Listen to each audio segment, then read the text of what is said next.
Good morning from Kedarnath.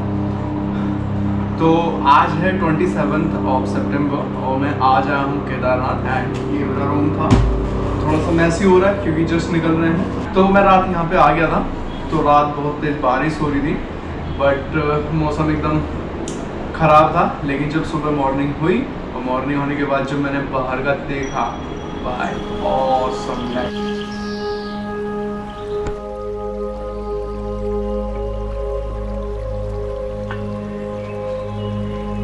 तो रात हमने आके सीतापुर में स्टे किया था। तो अभी मॉर्निंग हो चुकी है और निकल चुके हैं और मैं निकल चुका हूँ सोनप्रयाग की तरफ, जहाँ से टैक्सी लेंगे गौरीकुंड के लिए। तो ये दो किलोमीटर का डिस्टेंस है। मिलते हैं सोनप्रयाग में। सोनप्रयाग शहर को ही जो है केदारनाथ ट्रैक का हब माना जाता है, जहाँ से आपको टैक्सी, होम स्टे, यात्रा का रजिस्ट्रेशन वगैरह सब चेक करा के ही आगे एंट्री दिया जाता है। तो सोनप्रयाग आ चुके हैं एंड सोनप्रयाग में कितनी भीड़ है भाई। बट यहाँ पर पहुँचने के बाद यहाँ का क्राउड और स्ट्रक्चर को देखकर मुझे ऐसा लग रहा था कि ये पहाड़ी क्षेत्र कम और किसी मैदानी इलाके का कोई फेमस सिटी ज़्यादा लग रहा है। तो सोनप्रयाग में है और अभी रजिस्ट्रेशन कराना है। तो ये रजिस्ट्रेशन है, रजिस्ट्रेशन अभी कराया था। जस्ट बेसिक डिटेल थी, डिस्क्रिप्शन में मेंशन कर दूंगा। तो ये रजिस्ट्रेशन डिपार्टमेंट पे भीड़ है, यहाँ से एंट्री दी जा रही है, इधर से एंट्री दी जा रही है। तो अभी एंट्री लेने के बाद सेटल में देखते हैं।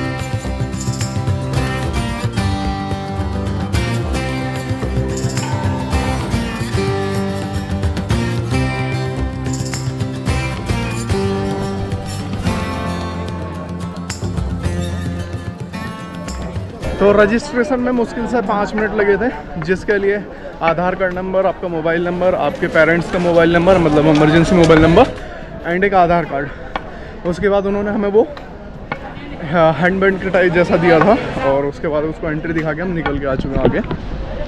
तो श्रद्धालुओं की काफ़ी भीड़ है, हम भी जा रहे हैं उसमें। वैसे तो मैं सितंबर के महीने में गया हुआ था और कहते हैं कि सितंबर के महीने को as a off season consider किया जाता है, बट सितंबर के महीने में भी यहाँ पर हजारों की तादाद में श्रद्धालुओं की भीड़ को देखकर मुझे महसूस होने लगा था कि आई एम लेट। और यही सोच विचार करते हुए मैं पहुँचता हूँ पहले पड़ाव पर, जो था ट्रैक का सबसे फेमस स्पॉट, जहाँ पर हर सीजन में बरसात के मौसम में आए दिन लैंडस्लाइड के किस्से जो है सुनने को मिलते थे, जिसको सावधानी पूर्वक और जल्दी जल्दी क्रॉस करके मैं पहुंचता हूं मनु कुटिया, जहां से मुझे टैक्सी पकड़नी थी। टैक्सी स्टैंड पर पहुंचकर मेरे पास सिर्फ 2 ही ऑप्शन थे, या तो मैं टैक्सी पकड़ लूं या फिर मैं शूट कर लूं। तो गौरीकुंड आ गया, 5 किलोमीटर का डिस्टेंस जो था वो कवर कर लिया। अभी चलना है, अब हमारा पैदल पथ स्टार्ट होगा। तो यहाँ से होता है रियल ट्रैक शुरू। कहते हैं केदारनाथ का ट्रैक गौरीकुंड से सुबह 6 बजे स्टार्ट कर देना चाहिए, बट मैं अपना ट्रैक स्टार्ट करता हूँ सोनप्रयाग से 1 किलोमीटर पहले सीतापुर से, और वो भी सुबह के 7 बजे, क्योंकि मुझे एक्सपीरियंस करना था उन सारी चीज़ों को जो इस ट्रैक पर होने वाली थी अगर मैं अपना ट्रैक थोड़ा लेट स्टार्ट करता हूँ तो। जिसमें पहला एक्सपीरियंस था ये भीड़, क्योंकि अभी सुबह के 7 ही बजे थे और रोड पर जो है कदम रखने के लिए भी जगह नहीं थी, जिसमें जो है मंदिर के दर्शन करने जाते हुए श्रद्धालु और रास्ते में खड़े ये लोग जो पिट्ठू और घोड़े और पालकी के लिए जो है अपने काम के लिए आवाज लगा रहे थे। इसी के बीच में पहुंचता हूं गौरीकुंड के मेन मार्केट, जहां पर थोड़ा सा ब्रेकफास्ट करने के बाद मैं निकल जाता हूं गौरीकुंड की जो है छोटी छोटी गलियों के बीच से, जिनको क्रॉस करके मैं पहुंचता हूं घोड़ा खच्चर के सेंटर पर, जिसकी हालत को देखकर मुझे पल के लिए इन घोड़े खच्चर पर दया भी आई। बट केदारनाथ का ट्रैक घोड़े खच्चर पर करना सही है या गलत, ये कमेंट बॉक्स में आप लोग डिसाइड करें तो बेटर रहेगा।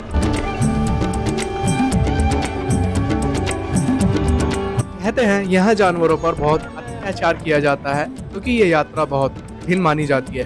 तो बस जानवरों को बचाते हुए मैं चल देता हूँ पैदल, ये देखने के लिए कितना टफ है ये ट्रैक।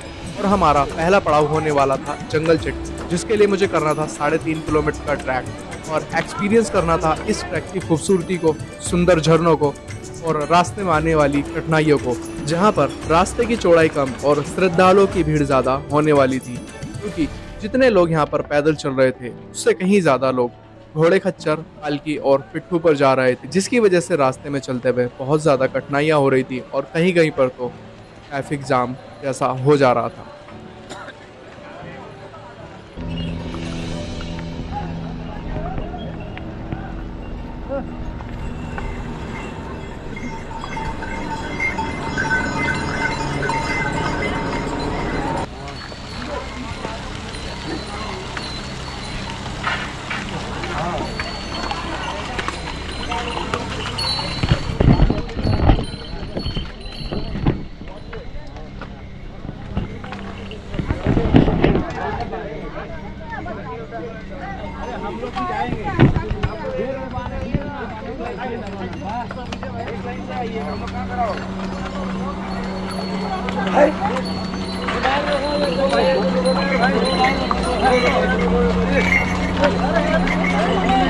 अरे इन्हें रास्ता दे दो, तुम ही दे दो भैया निकलने के लिए रास्ता। अरे आंटी जी आप थोड़ा पीछे आ जाओ ना आंटी। अरे अरे पीछे आ जाओ थोड़ा। भैया रुक जाओ, आओ जल्दी आओ। आवाज लगा के ठहरो ठहरो।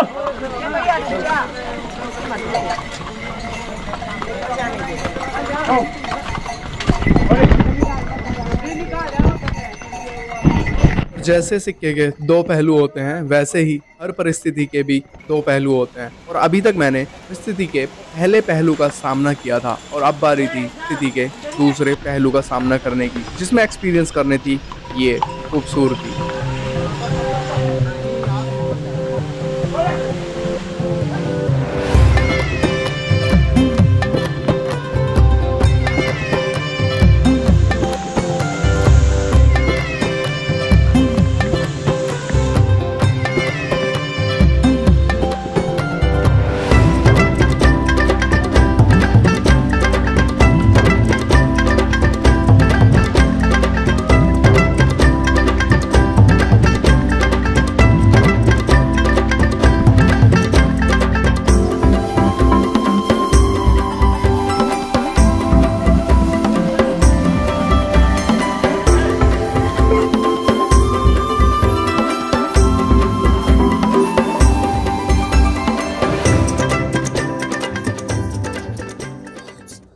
तो गौरीकुंड से निकले थे हम 9:30 बजे एंड वहाँ से निकलने के बाद जो है अराउंड अभी 11:30 बज रहे हैं और अभी हम आ चुके हैं जंगल चट्टी।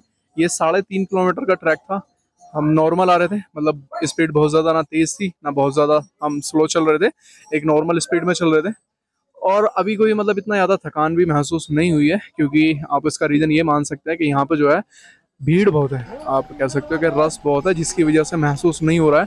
लोग आ रहे हैं जा रहे हैं, तो उनको देखने के बाद थोड़ा सा बस उनके साथ साथ चले जा रहे हैं। और यहाँ पर सबसे एक कॉमन चीज़ आप ये देख सकते हैं कि यहाँ पे भीड़ इतनी है, मतलब श्रद्धालुओं का रस इतना है कि जो पैदल जा रहे हैं उनके साथ साथ जो घोड़ा खच्चर ले रहे हैं वो, उसके साथ साथ जो डोली में जा रहे हैं वो सब लगभग आपको बराबर भीड़ में देखने को मिल रहा है। इसी भीड़ के बीच कहीं कहीं लगी थी ये छोटी छोटी दुकान। इन्हीं दुकान से थोड़ी सी शॉपिंग करके मैं भी कंटिन्यू करता हूँ अपना ट्रैक। जहाँ से पहले मुझे पहुँचना था भीमबली, और भीमबली के बाद एक जगह आती है रामबाड़ा। ये वही जगह थी जब केदारनाथ में जो त्रासदी आई थी, त्रासदी आने के बाद जो दूसरा रास्ता बनाया गया था वो स्टार्ट होता था रामबाड़ा से, जिसके लिए मुझे कुछ किलोमीटर का ट्रैक करना पड़ता है और रास्ते में एक्सपीरियंस करने पड़ते हैं कुछ डीप, कुछ खतरनाक से पैच, जहाँ पर एक तरफ तो खाई और दूसरी तरफ घोड़े खच्चर की भीड़।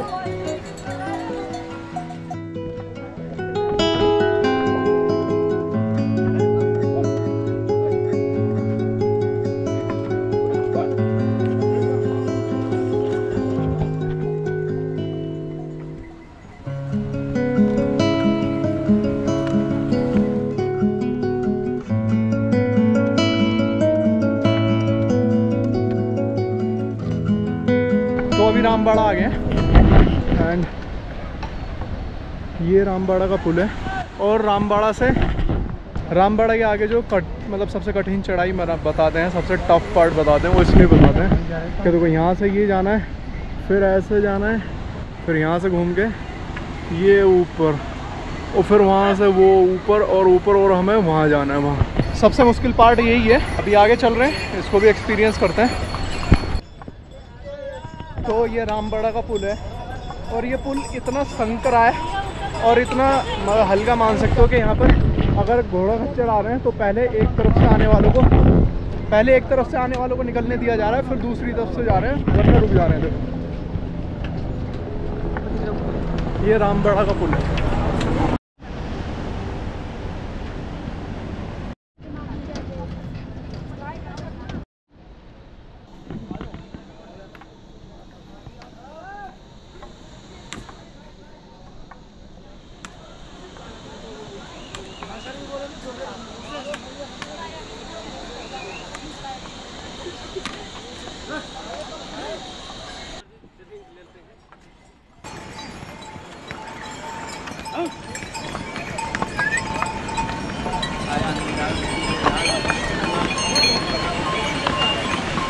तो रामबाड़ा से वो जो वहाँ जगह दिख रही है, वहाँ से चढ़ाई करके यहाँ आ चुके हैं। चारों तरफ जो है मौसम ख़राब हो चुका है, बादल घेरने लगे हैं और अब बारिश आने वाली है, तो रेनकोट वगैरह निकालेंगे।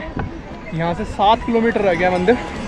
चलते हैं, बारिश भी देखते हैं केदारनाथ बाबा की, और देखते देखते हम चारों तरफ से ये पूरी घाटी जो है बादलों से कवर हो चुकी है एंड बारिश तेज आ गई है। यहाँ से अभी 8 से 10 किलोमीटर दूर है। अगर मौका लगता है तो कैमरा निकाल के दिखाऊंगा।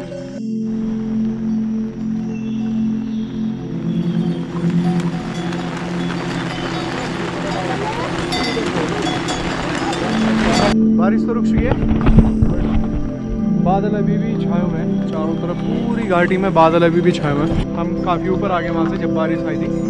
तो अभी मंदिर के ऊपर जा रहे हैं। वेदर एकदम खूबसूरत हो गया है, मतलब यू कैन से दैट बादलों के बीच चल रहा हूँ, काफ़ी सही लग रहा है।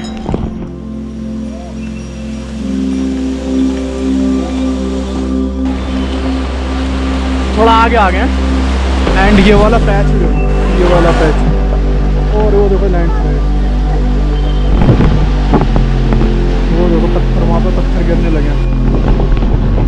तो थोड़ा जल्दी निकलते हैं। जैसे जैसे मैं आगे बढ़ते जा रहा था, रास्ते की कठिनाइयों को देखते हुए मेरा एक्सपीरियंस और मेरी हिम्मत भी चेंज होती जा रही थी, क्योंकि इस ट्रैक पर इतनी कठिनाइयाँ होने के बावजूद यहाँ पर आने वाले श्रद्धालु जैसे बुजुर्ग, जवान और बच्चे केवल चलते ही जा रहे थे।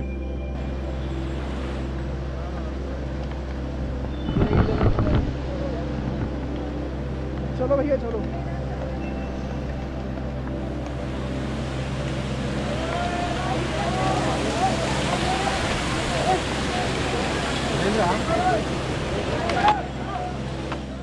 और शाम का समय होने के बावजूद हल्की बारिश होने की वजह से मौसम हिलसा गया था, बट चारों तरफ घाटी में बादल होने की वजह से ऐसा लग रहा था मानो स्वर्ग का रास्ता खुलता जा रहा है। शाम के 4 बजे अब खाना खाया है और यहाँ से केदारनाथ मंदिर जो है वो 4 किलोमीटर रह गया है और बारिश बंद हो गई है, बट मौसम में थोड़ी ठंडक हो गई है तो जैकेट निकाल लिया, जैकेट में पहन चुका। चल रहे हैं, कोशिश करेंगे कि जल्दी से पहुँचें और आरती मिल जाए, नहीं भी मिलती है तो दर्शन करेंगे जाके। ये तो यहाँ पे नॉर्मल है।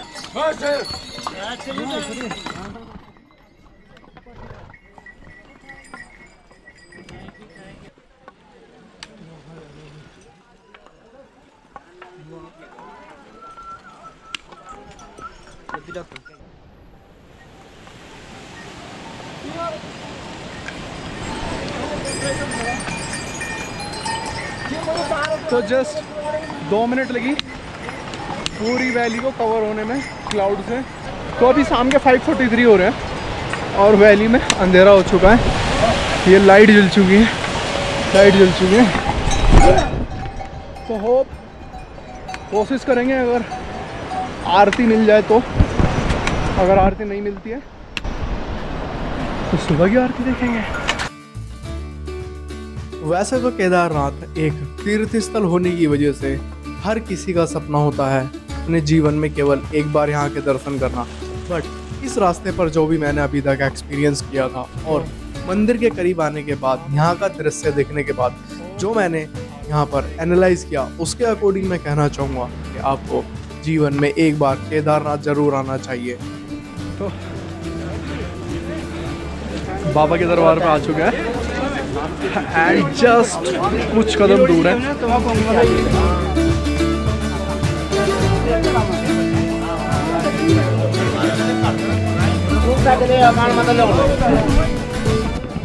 जैसे ही मैं इस घाटी में पहुंचता हूं तो शाम होने की वजह से इस घाटी को सफ़ेद चादर ने कवर कर लिया था, जिस पर ब्लू कलर की रोशनी मानो ऐसे लग रही थी जैसे स्वर्ग में प्रवेश कर लिया हो। जैसे जैसे मैं मंदिर के करीब आते जा रहा था तो मेरे दिन भर की थकान गायब होते जा रही थी और मंदिर के पास आने के बाद मुझे ऐसा महसूस होने लगा था जैसे मानो यहाँ पर महादेव साक्षात विराजमान हैं